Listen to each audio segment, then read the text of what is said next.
Welcome back to Electrochemical Engineering. Today I'm going to talk about electrodeposition, which is the use of electrochemistry to convert typically a soluble species, like a metal cation, into a metal or otherwise insoluble deposit on an electrode surface using current. Here's some plating baths. This is from a MetroOhm website showing the dissolved ions and how these are used in industrial processes, for example, in the semiconductor industry. Here's a microscopy image, in this case of a copper electrodeposit.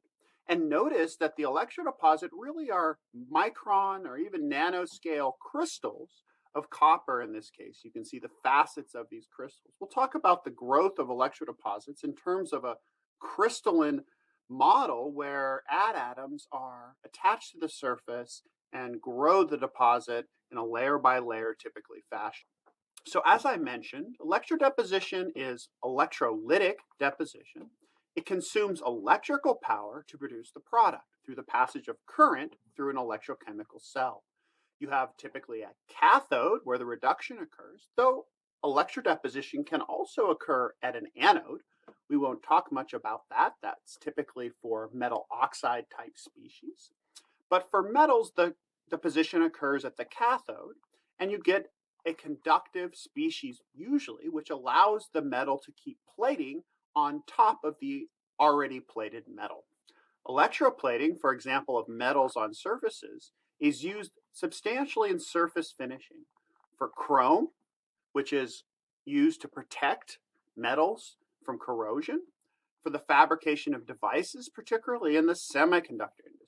Here's an image of copper interconnects, vias, that are used to connect different layers on a microprocessor, and these are deposited by electrodeposition.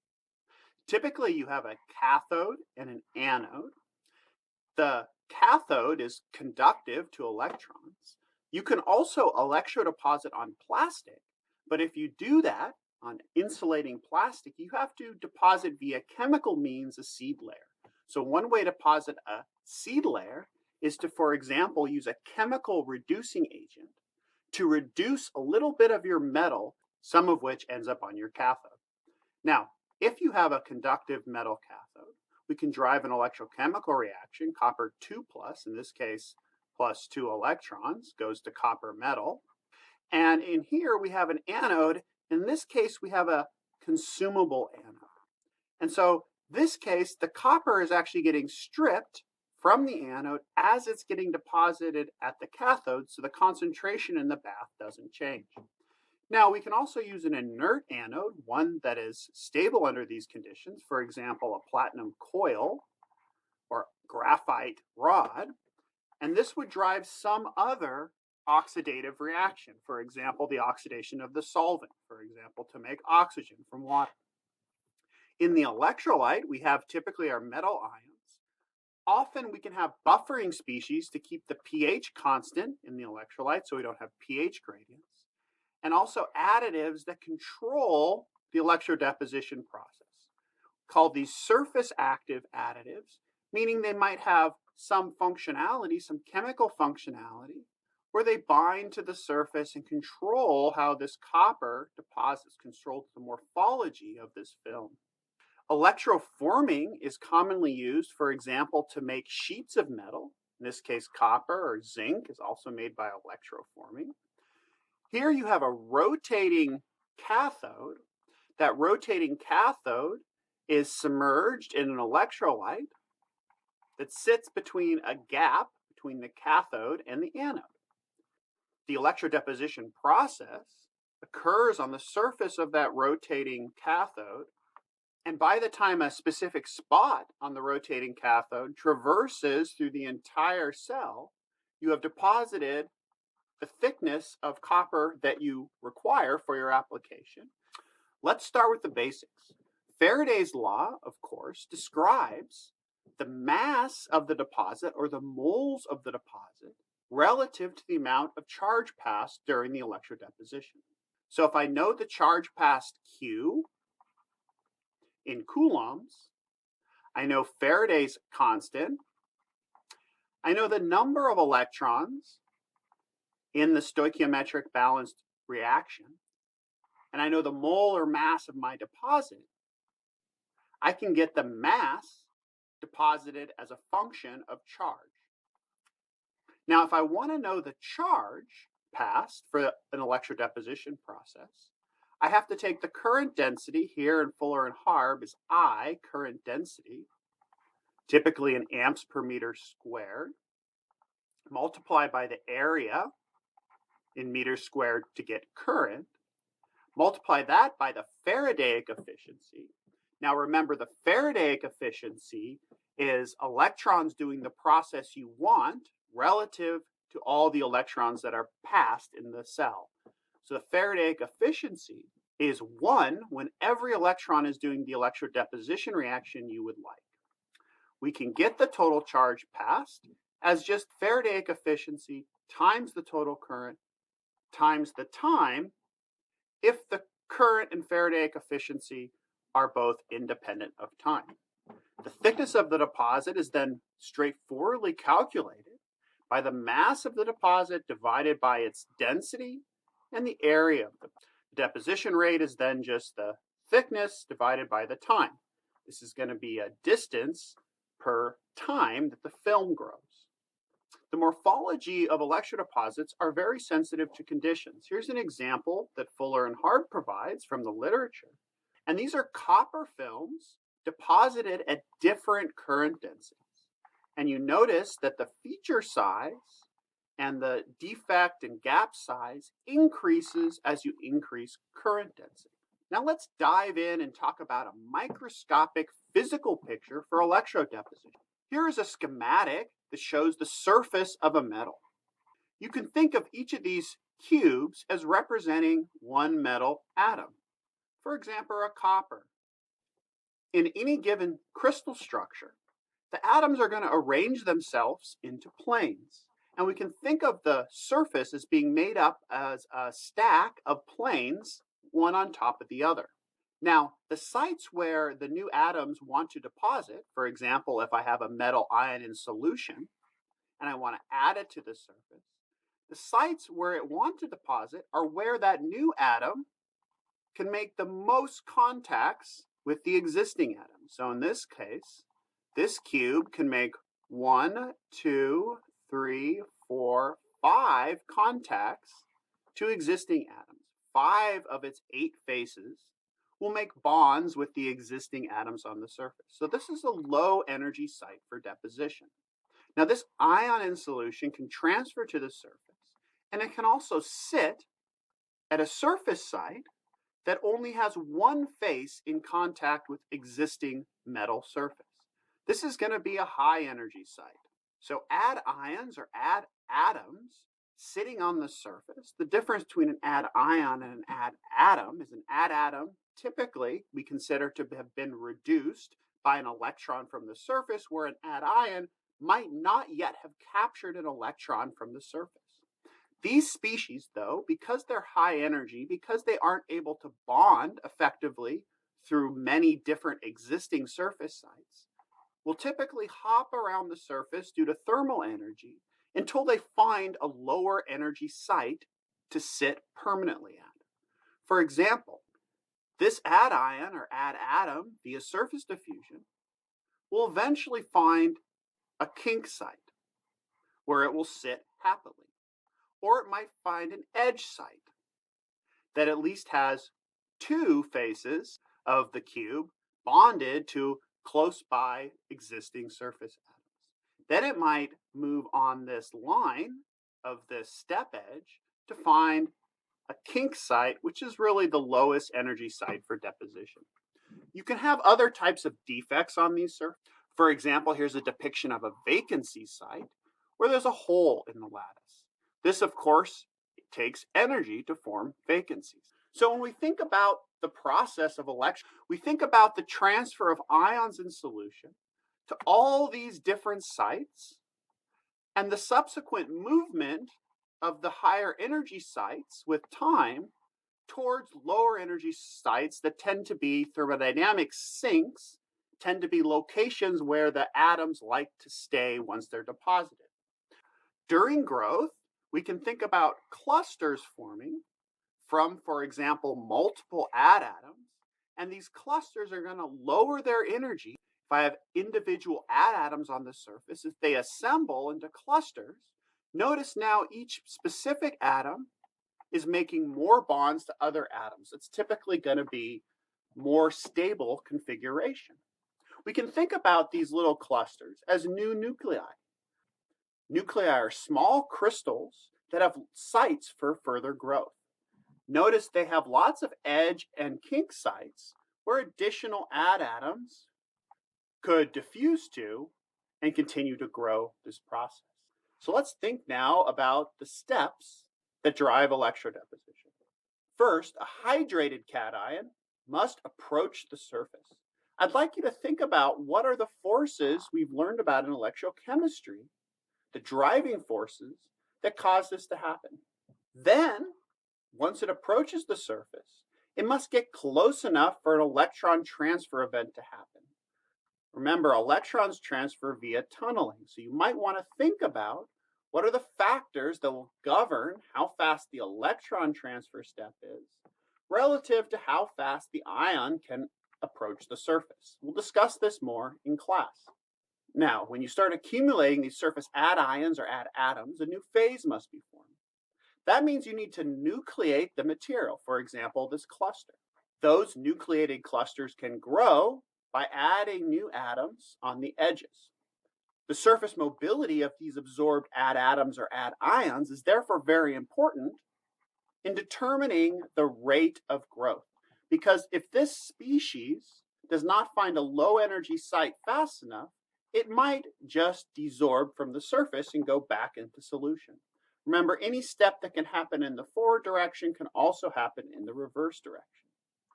Kink sites and step edge sites are stable sites for those add atoms to find. We discussed the driving force in terms of the overpotential. So at low overpotentials, there's a low driving force for deposition, so the atoms largely go to defect sites. If we have a large overpotential, however, we'll often form many new nuclei. We'll talk more about this, but the surface energy is higher for small nuclei. You might think about and review in your notes what the definition and uses of surface energy are when you have multiple phases in contact. There are also special types of defects that can cause very rapid growth. For example, a screw dislocation. Here's a schematic that illustrates a screw dislocation. Imagine I have a set of crystal planes here represented by my fingers touching each other. And at one point in the crystal, for half of the crystal, there's a mechanical force that moves one set of planes out of registry with the set of planes in a different part of the crystal. And there's a dislocation. But in the other half of the crystal, that deformation did not happen. That's where we have a screw dislocation, where we have a step edge here that only extends over a portion of the crystal. As atoms stick to that step edge, the crystal will then grow in a spiral fashion. That step edge will never disappear because you can never have this height and this height be the same, because there's this line defect that only extends halfway through the crystal. And here's a scanning electron microscope image showing deposition occurring by that process. Now let's talk about nucleation. Both the growth rate of the deposit and the rate of nucleation increase with overpotential. We'll describe why that is in a moment. If the nucleation rate is slow relative to the growth rate, then you get large grains or crystalline sizes. What I mean is, imagine I have a surface and I nucleate one little crystal on that surface. And then I'm going to bring in lots of ions. Okay. And if I never nucleate a new crystal, I will just keep adding to that existing crystal and I will get a large grain size. By grain size, we mean the size of the crystalline unit that makes up the electrodeposit. And these sizes will typically be in the micrometer regime. However, if I have a very high nucleation rate relative to growth, I'll get much finer grains, smaller crystal sizes in my electrodeposit. Now imagine I have a surface and I have a whole bunch of nuclei that are forming, and they keep forming, as I bring in ions, all of them are going to grow. They're all going to get a little bit bigger. None of them are going to get really big. That will give me a smoother film with smaller grains. And so depending on the application, you might want one growth mode or the other. The nuclei themselves can also be either two-dimensional, meaning they're sort of looking like a single layer of atoms deposited on the surface, or three-dimensional, which is what I drew up here, depending on the interaction energy with the substrate. So if they interact very strongly with the substrate, then they'll tend to form flat-type clusters. We can quantify the barrier to nucleation of a new crystallite using classical nucleation theory. So nucleation involves the transfer of metal ions from solution to a surface. If we just transfer a single ion to form a single reduced atom, this is a very high energy state because that single atom isn't bonded to other atoms like it. It doesn't have the advantage of the cohesive energy of the multiple atoms bonded together. Atoms, of course, lower their energy by bonding with other atoms. That is the origin of the surface energy. We can write the free energy change, delta G, of the reaction associated with electrodeposition. If we have n number of deposited ions, Ns is the overpotential, which is the driving force for deposition, which is equivalent to the extra free energy stabilization of driving the reaction per charge.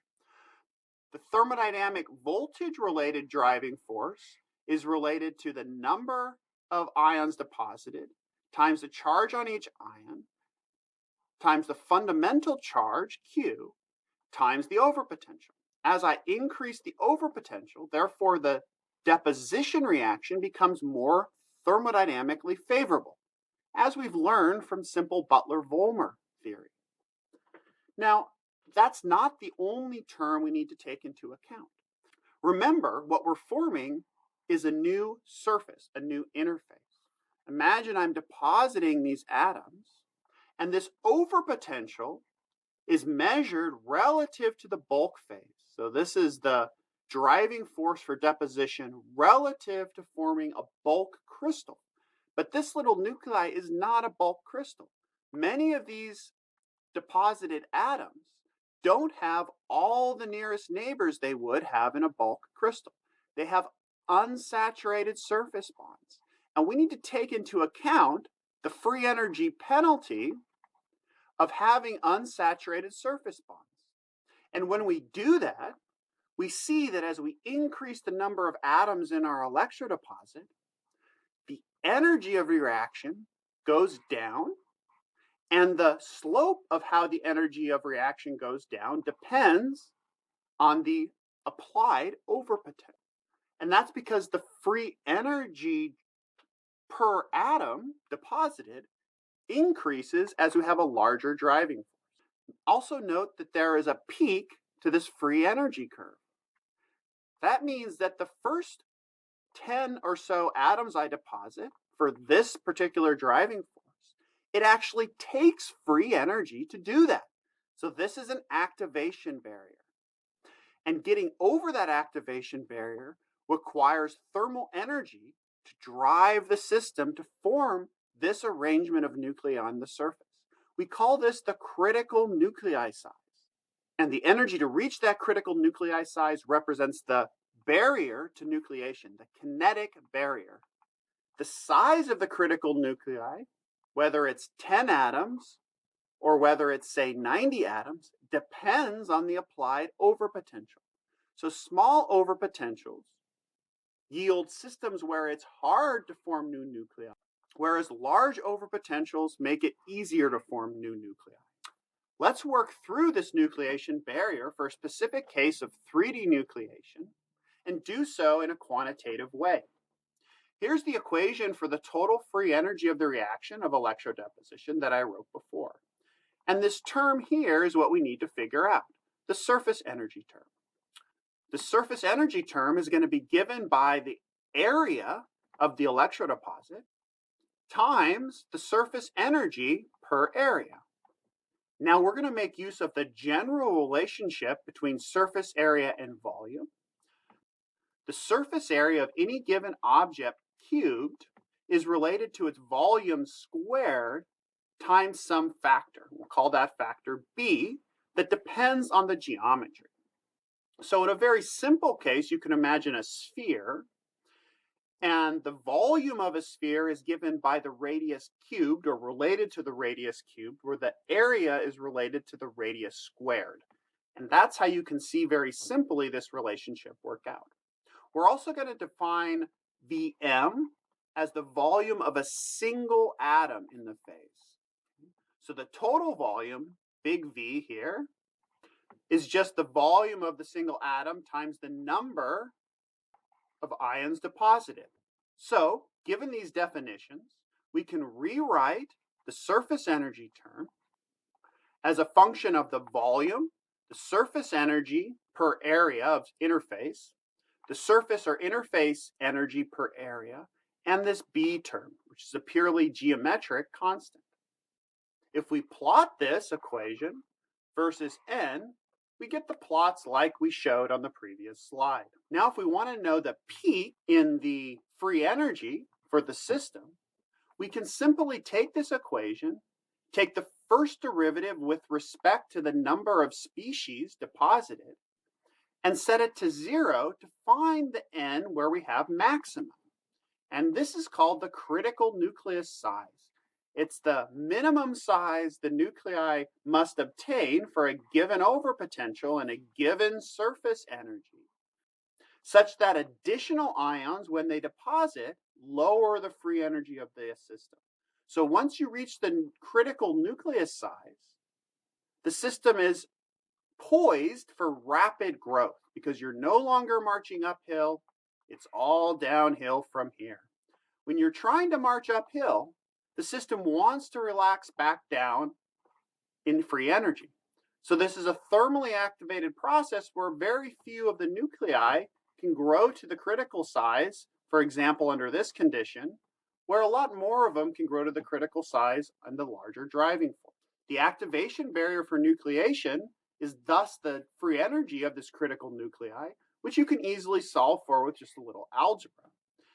You can see right away that this term vanishes at large overpotential. If I plug in n critical here, you see that the overpotential will go to the third power and be on the bottom. We can do the same thing for two-dimensional nucleation, though I'm not going to work through the math. It's identical and in fact simpler, except you need to consider edge energies and surface areas per atom instead of volumes. Next, I want to talk about a phenomenon called underpotential deposition. Here, for example, these white spheres are gold atoms. This might be gold and the 111 surface of gold. Notice the close packing of spheres. That's characteristic of the 111 surface. If you don't know what 111 means, it's a crystallographic index called Miller index that describes which way the crystal is oriented that you're looking at. You might look into that on Wikipedia, for example. When we do our electrodeposition, it turns out that in some cases, the first layer of atoms that get electrodeposited are more stable than subsequent layers of atoms. For example, if we do silver on gold, or we do copper on gold, we get these characteristic underpotential deposition phenomena. Okay? And why is that? Well, you can imagine if the interaction between copper and the underlying gold, the interaction energy was much stronger than the interaction between copper and copper, the first layer would have a lower free energy than any subsequent layer you put on there, because that first layer gets to bond very strongly to another atom it really likes. What this leads to is a voltammetry feature where, for example, you deposit a single layer of copper at a potential that's less negative than the potential you need for bulk deposition. So this is essentially a way to get an atomically thin, one atomic layer thin sample of one metal on top of another. There's a lot of interesting science and technology that can make use of this. This particular voltammogram is a classic example of under potential deposition of copper onto gold 111. What's interesting about this is you actually see two peaks. One that happens well before the thermodynamic potential for depositing bulk copper. And what has been found is this actually involves the co-deposition of sulfate. This is sulfate anions that sit on the surface, stabilizing cationic copper species that arrange on the surface in an ordered monolayer. If you go even more negative, you force the sulfate off the surface as I apply a more negative potential, accumulate more negative charge on my electrode, push the anions away, and I reduce all these coppers and fill in the monolayer to get a complete monolayer of copper on the surface. There are many under potential deposition systems. There's an excellent review paper from Hector Abrunya's group in Chemical Reviews. Let's talk more about the different mechanisms of the initial stages of growth. If the interaction of the atoms you're depositing with each other is stronger than with the substrate, you get so-called three-dimensional island growth. Some people call this Volmer-Weber growth. If you have the opposite case, where the interaction of the deposited atoms, A, with the substrate is much stronger than its own kind, you typically get a layer by layer type growth model where the atoms deposit one layer at a time. This can also lead to UPD if you have a sufficiently strong interaction under potential deposition. This is called layer by layer or Frank van der Meer growth. Now, when you have no large mismatch between the crystallographic structures, meaning the preferred distances, the lattice constant here, we call that A, we could call that A prime. If those distances are similar, if the ions that you're depositing, the metal atoms that form the crystal have similar sizes, you'll get what's called an epitaxial deposit. In an epitaxial deposit, the crystalline lattice is coherent across the interface, and the lattice constant doesn't change very much. You get what's called a commensurate monolayer, and subsequent layers are built very nicely. You can also get something called Stransky-Krastanov growth, where the first layer interacts very strongly, but it has a bigger size, for example, or a smaller size than the layer underneath it. The first layer might try to match the lattice constant and give you some sort of intermediate lattice constant or matching constant with the crystal it's growing on. And then subsequent layers revert back to the bulk lattice constant of the phase you're depositing. So in this case, you have a mismatch in the lattice structures, but a strong interaction energy. The first layer often has a different incommensurate structure between the two bulk materials on either side of the interface. Now let's talk about the rates of nucleation. The rate of nucleation here defined in Fuller and Harb is J. Note J is the nucleation rate here. It's not current density as we often use it, for example, last term, is here given by an Arrhenius type expression. This factor, the exponent of the activation energy to form the critical nuclei divided by the thermal energy. This is a Boltzmann factor. If you remember back and you think about a Boltzmann distribution of species, I have some activation energy here. There's only some fraction of the species in the system that have more energy than the activation energy. So it gives you a probability of the system getting over some activated process. In this case, the free energy of creating that nuclei, of going up this initial hill before it starts being downhill and the nuclei just continues to grow. Now we've already derived expressions for the free energy of the critical nuclei, so we can immediately plug in the expressions for three-dimensional and two-dimensional growth. Now these prefactors are things that typically would have to be found experimentally. You can see here that the nucleation rate typically goes exponentially with the overpotential. So as you get higher and higher overpotentials, the nucleation rate gets faster and faster. Now we can even measure this. Here it is for 3D nucleation. We can measure this experimentally. This is a beautiful experiment highlighted in the book. You apply an overpotential, a critical overpotential to get the reaction to go.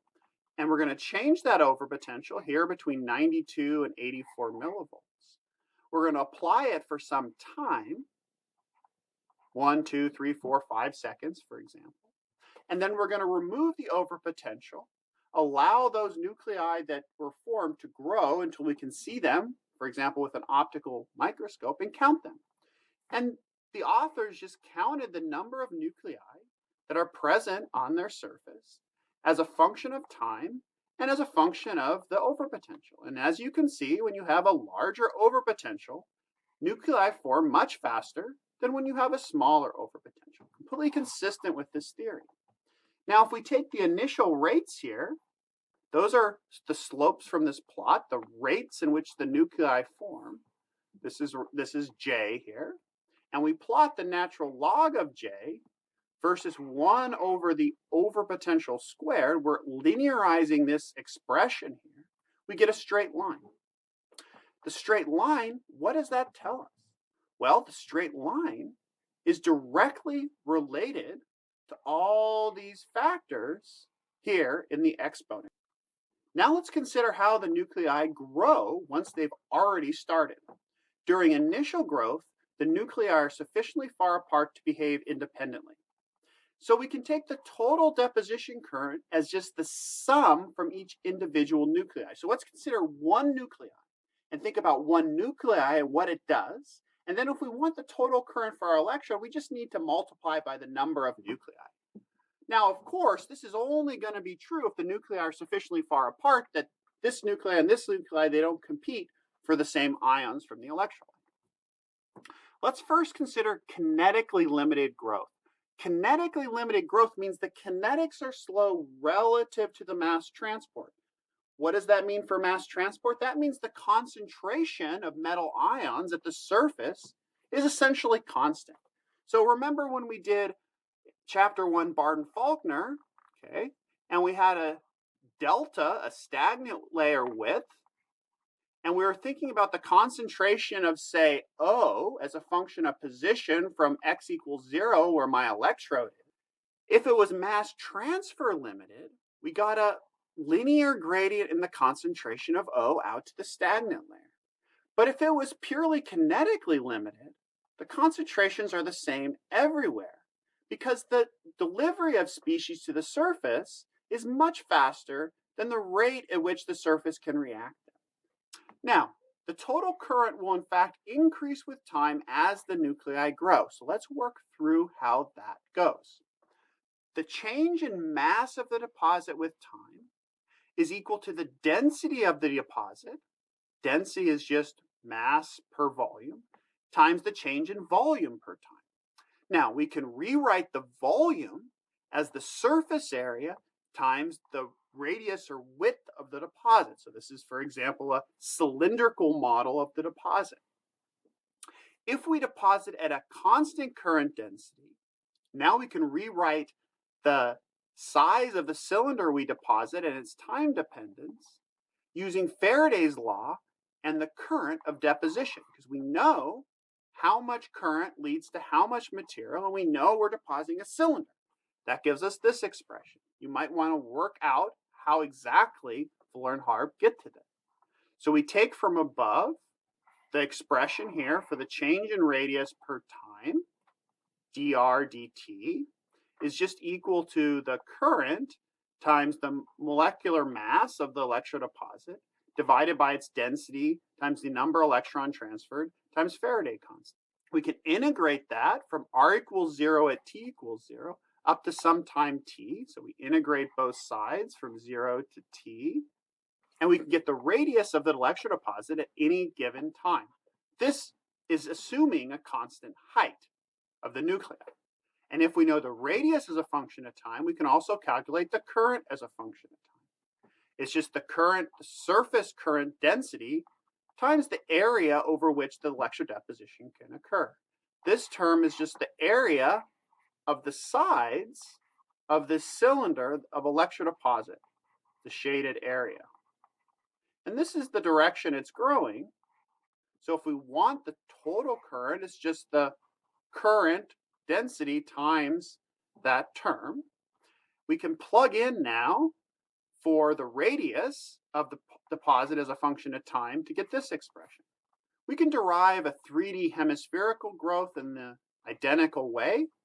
You'll see here now the total current is going with time squared, whereas previously the total current was just going with time. That's because the surface area over which deposition can occur is growing much faster for a 3D deposit than for a 2D deposit. We can also calculate what happens in a mass transfer limiting regime. This is where the kinetics are quite fast. So this is chapter 1, Barden-Faulkner, mass transfer limiting currents, fast kinetics relative to mass transfer. And you get for a hemispherical nucleus the following expression, which we didn't derive in Fuller and Harb, but you might find useful. I'd like you to look at this expression and tell me what about it implies that the system is under mass transfer and specifically diffusion control. Remember that the concentration at the surface goes to 0 when you're under mass transport control purely. Finally, I want to talk about two types of nucleation, so-called progressive nucleation versus instantaneous nucleation. In instantaneous nucleation, the nucleation events take place much faster than the growth. So the current you measure is just the product of the individual nuclei current and the number of initially formed nuclei. The number of nuclei are not changing with time. However, in progressive nucleation, you have nucleation and growth taking place on a similar time scale.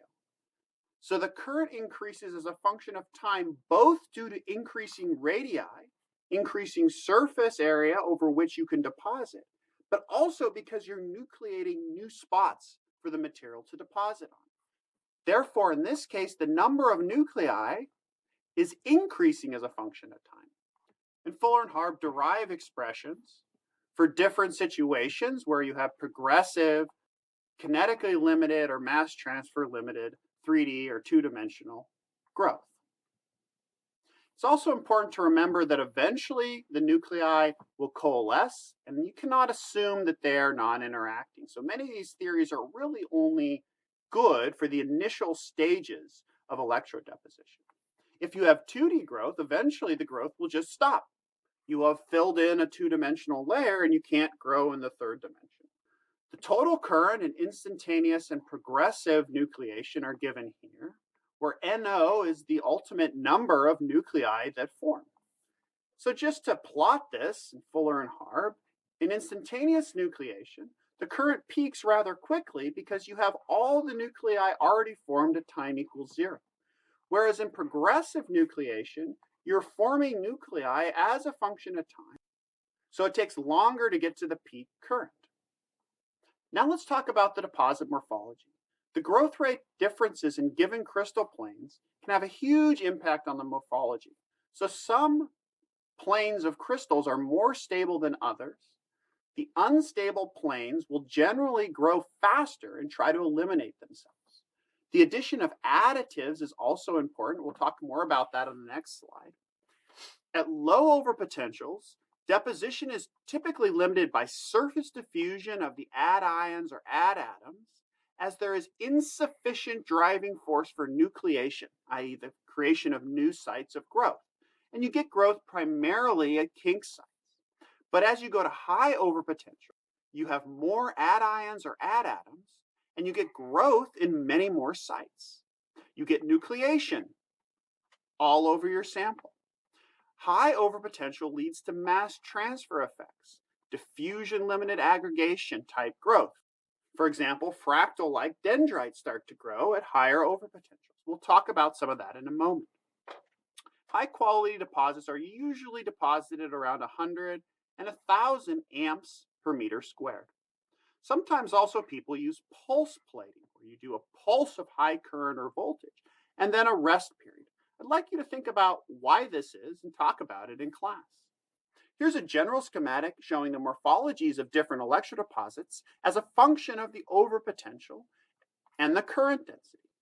As you increase overpotential, of course, the current increases. This first part looks somewhat exponential. That means it's an activated process, so it can be described, at least qualitatively, by Butler-Volmer type kinetics.